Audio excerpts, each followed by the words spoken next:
മത്തായി എഴുതിയ സുവിശേഷം 27-ാം അധ്യായം. പുലർച്ചയ്ക്ക് മഹാപുരോഹിതന്മാരും ജനത്തിന്റെ മൂപ്പന്മാരുമെല്ലാം യേശുവിനെ കൊല്ലുവാൻ കൂടി വിചാരിച്ചു. അവനെ ബന്ധിച്ചു കൊണ്ടുപോയി നാടുവാഴിയായ പീലാത്തോസിനെ ഏൽപ്പിച്ചു. അവനെ ശിക്ഷയ്ക്ക് വിധിച്ചു എന്ന് അവനെ കാണിച്ചു കൊടുത്ത യൂദാ കണ്ട് അനുതപിച്ച് ആ 30 വെള്ളിക്കാശ് മഹാപുരോഹിതന്മാരുടെയും മൂപ്പന്മാരുടെയും അടുക്കൽ മടക്കി കൊണ്ടുവന്ന്, ഞാൻ കുറ്റമില്ലാത്ത രക്തത്തെ കാണിച്ചു കൊടുത്തതിനാൽ പാപം ചെയ്തു എന്ന് പറഞ്ഞു. അത് ഞങ്ങൾക്കെന്ത്, നീ തന്നെ നോക്കിക്കൊള്ളുക എന്ന് അവർ പറഞ്ഞു. അവൻ ആ വെള്ളിക്കാശ് മന്ദിരത്തിൽ എറിഞ്ഞ് ചെന്ന് കെട്ടിഞ്ഞാന്ന് ചത്തുകളഞ്ഞു.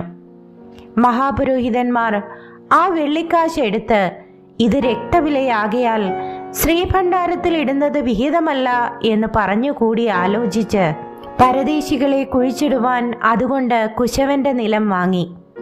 ആകയാൽ ആ നിലത്തിന് ഇന്നുവരെ രക്തനിലം എന്നു പേർ പറയുന്നു.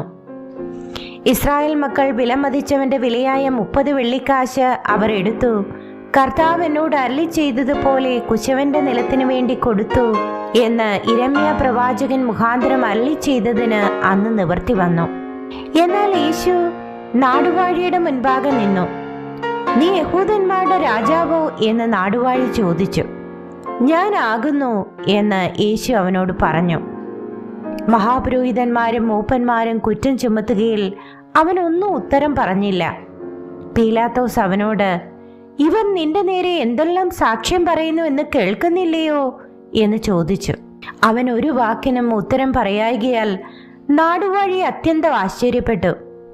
എന്നാൽ ഉത്സവ സമയത്ത് പുരുഷാരം ഇച്ഛിക്കുന്ന ഒരു തടവുകാരനെ നാടുവാഴി വിട്ടയക്ക പതിവായിരുന്നു. അന്ന് ബറബ്ബാസ് എന്ന് ശ്രുതിപ്പെട്ട ഒരു തടവുകാരനുണ്ടായിരുന്നു. അവർ കൂടി വന്നപ്പോൾ പീലാത്തോസ് അവരോട്, ബറബ്ബാസിനെയോ ക്രിസ്തു എന്ന് പറയുന്ന യേശുവിനെയോ ആരെ നിങ്ങൾക്ക് വിട്ടുതരേണം എന്ന് ചോദിച്ചു. അവർ അസൂയ കൊണ്ടാകുന്നു അവനെ ഏൽപ്പിച്ചത് എന്ന് അവൻ ഗ്രഹിച്ചിരുന്നു. അവൻ ന്യായാസനത്തിൽ ഇരിക്കുമ്പോൾ അവന്റെ ഭാര്യ ആളയച്ചു, ആ നീതിമാന്റെ കാര്യത്തിൽ ഇടപെടരുത്, അവൻ നിമിത്തം ഞാൻ ഇന്ന് സ്വപ്നത്തിൽ വളരെ കഷ്ടം സഹിച്ചു എന്ന് പറയിച്ചു. എന്നാൽ ബറബ്ബാസിനെ ചോദിപ്പാനും യേശുവിനെ നശിപ്പിപ്പാനും മഹാപുരോഹിതന്മാരും മൂപ്പന്മാരും പുരുഷാരത്തെ സമ്മതിപ്പിച്ചു. നാടുവാഴി അവരോട്, ഈ ഇരുവരിൽ ഏവനെ വിട്ടുതരണമെന്ന് നിങ്ങൾ ഇച്ഛിക്കുന്നു എന്ന് ചോദിച്ചതിന് ബറബ്ബാസിനെ എന്ന് അവർ പറഞ്ഞു. പീലാത്തോസ് അവരോട്, എന്നാൽ ക്രിസ്തു എന്ന യേശുവിനെ എന്ത് ചെയ്യേണ്ടു എന്ന് ചോദിച്ചതിന് അവനെ ക്രൂശിക്കണം എന്ന് എല്ലാവരും പറഞ്ഞു. അവൻ ചെയ്ത ദോഷം എന്ത് എന്ന് അവൻ ചോദിച്ചു. അവനെ ക്രൂശിക്കണം എന്ന് അവർ ഏറ്റവും നിലവിളിച്ചു പറഞ്ഞു. ആരവാരം അധികമാകുന്നതല്ലാതെ ഒന്നും സാധിക്കുന്നില്ല എന്ന് പീലാത്തോസ് കണ്ടിട്ട് വെള്ളമെടുത്ത് പുരുഷാരം കാൺകെ കൈ കഴുകി, ഈ നീതിമാന്റെ രക്തത്തിൽ എനിക്ക് കുറ്റമില്ല, നിങ്ങൾ തന്നെ നോക്കിക്കൊള്ളുവിൻ എന്ന് പറഞ്ഞു. അവന്റെ രക്തം ഞങ്ങളുടെ മേലും ഞങ്ങളുടെ മക്കളുടെ മേലും വരട്ടെ എന്ന് ജനമൊക്കെയും ഉത്തരം പറഞ്ഞു. അങ്ങനെ അവൻ ബറബ്ബാസിനെ അവർക്ക് വിട്ടുകൊടുത്തു. യേശുവിനെ ചമ്മട്ടി കൊണ്ട് അടുപ്പിച്ച് ക്രൂശിക്കേണ്ടതിന് ഏൽപ്പിച്ചു. അനന്തരം നാടുവാഴിയുടെ പടയാളികൾ യേശുവിനെ ആസ്ഥാനത്തിലേക്ക് കൊണ്ടുപോയി പട്ടാളത്തെ എല്ലാം അവന്റെ നേരെ വരുത്തി. അവന്റെ വസ്ത്രം അഴിച്ച് ഒരു ചുവന്ന മേലങ്കി ധരിപ്പിച്ചു. മുള്ളുകൊണ്ട് ഒരു കിരീടം മെടഞ്ഞ് അവന്റെ തലയിൽ വെച്ചു. വലം കൈയിൽ ഒരു കോലും കൊടുത്ത് അവന്റെ മുൻപിൽ മുട്ടുകുത്തി, യഹൂദന്മാരുടെ രാജാവേ ജയ ജയ എന്ന് പരിഹസിച്ചു പറഞ്ഞു. പിന്നെ അവന്റെ മേൽ തുപ്പി കോലെടുത്ത് അവന്റെ തലയിൽ അടിച്ചു. അവനെ പരിഹസിച്ച് തീർന്നപ്പോൾ മേലങ്കി നീക്കി അവന്റെ സ്വന്തം വസ്ത്രം ധരിപ്പിച്ച് ക്രൂശിപ്പാൻ കൊണ്ടുപോയി. അവർ പോകുമ്പോൾ ശീമോൻ എന്നു പേരുള്ള കുറേനക്കാരനെ കണ്ടു. അവന്റെ ക്രൂശ് ചുമപ്പാൻ നിർബന്ധിച്ചു. തലയോടിടം എന്നർത്ഥമുള്ള ഗൊൽഗോഥ എന്ന സ്ഥലത്ത് എത്തിയപ്പോൾ അവന് കയ്പ് കലക്കിയ വീഞ്ഞു കുടിപ്പാൻ കൊടുത്തു. അത് രുചി നോക്കിയാറെ അവന് കുടിപ്പാൻ മനസ്സായില്ല.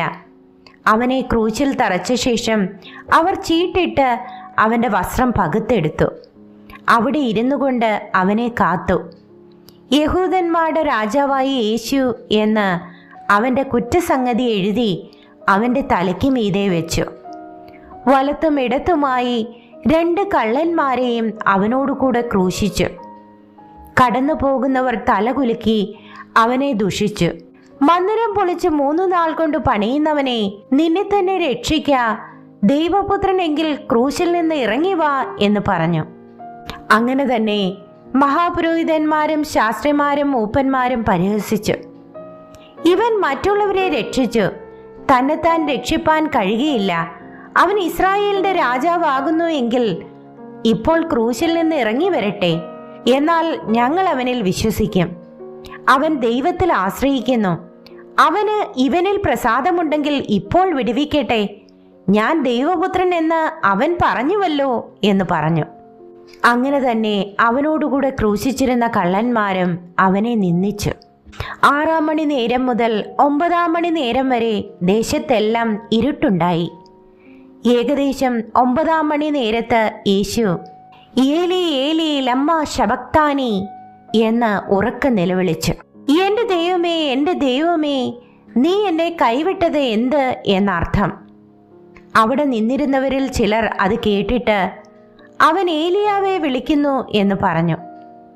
ഉടനെ അവരിൽ ഒരുത്തൻ ഓടി ഒരു സ്പോങ് എടുത്ത് പുളിച്ച വീഞ്ഞ് നിറച്ച് ഓടത്തണ്ടിന്മേലാക്കി അവന് കുടിപ്പാൻ കൊടുത്തു.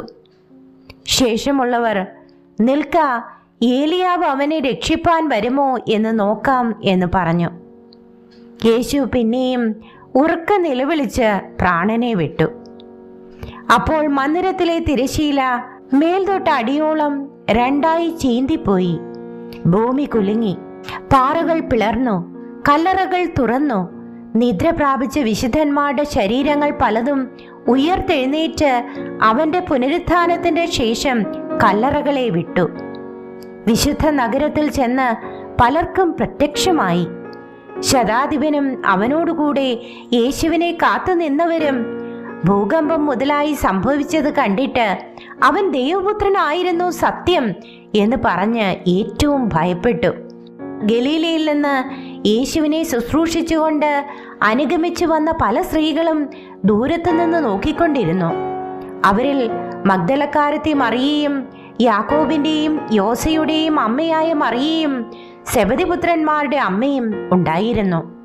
സന്ധ്യയായപ്പോൾ അരിമത്യക്കാരനായ യോസേഫ് എന്ന ധനവാൻ, താനും യേശുവിൻ്റെ ശിഷ്യനായിരിക്കയാൽ വന്ന് പീലാത്തോസിന്റെ അടുക്കൽ ചെന്ന് യേശുവിൻ്റെ ശരീരം ചോദിച്ചു. പീലാത്തോസ് അത് ഏൽപ്പിച്ചു കൊടുപ്പാൻ കൽപ്പിച്ചു. യോസേഫ് ശരീരം എടുത്ത് നിർമ്മല ശീലയിൽ പൊതിഞ്ഞ് താൻ പാറയിൽ വെട്ടിച്ചിരുന്ന തൻ്റെ പുതിയ കല്ലറയിൽ വെച്ച് കല്ലറയുടെ വാതിൽക്കൽ ഒരു വലിയ കല്ല് ഉരുട്ടി വെച്ചിട്ടു പോയി. കല്ലറയ്ക്കെതിരെ മഗ്ദലക്കാരത്തെ മറിയയും മറ്റേ മറിയയും ഇരുന്നിരുന്നു. ഒരുക്കനാളിൻ്റെ പിറ്റേ ദിവസം മഹാപുരോഹിതന്മാരും പരീശന്മാരും പീലാത്തോസിന്റെ അടുക്കൽ ചെന്നുകൂടി. യജമാനനെ, ആ ചതിയൻ ജീവനോടിരിക്കുമ്പോൾ 3 നാൾ കഴിഞ്ഞിട്ട് ഞാൻ ഉയർത്തെഴുന്നേൽക്കും എന്ന് പറഞ്ഞ പ്രകാരം ഞങ്ങൾക്ക് ഓർമ്മ വന്നു. അതുകൊണ്ട് അവന്റെ ശിഷ്യന്മാർ ചെന്ന് അവനെ മോഷ്ടിച്ചിട്ട് അവൻ മരിച്ചവരുടെ ഇടയിൽ നിന്ന് ഉയർത്തെഴുന്നേറ്റു എന്ന് ജനത്തോട് പറയുകയും ഒടുവിലത്തെ ചതിവ് മുമ്പിലത്തേതിലും വിഷമമായി തീരുകയും ചെയ്യാതിരിക്കേണ്ടതിന് 3-ാം നാൾ വരെ കല്ലറ ഉറപ്പാക്കുവാൻ കൽപ്പിക്ക എന്ന് പറഞ്ഞു. പീലാത്തോസ് അവരോട്, കാവൽക്കൂട്ടത്തെ തരാം, പോയി നിങ്ങളാൽ ആകുന്നിടത്തോളം ഉറപ്പുവരുത്തുവിൻ എന്ന് പറഞ്ഞു. അവർ ചെന്ന് കല്ലിന് മുദ്ര വെച്ച് കാവൽക്കൂട്ടത്തെ നിർത്തി കല്ലറ ഉറപ്പാക്കി.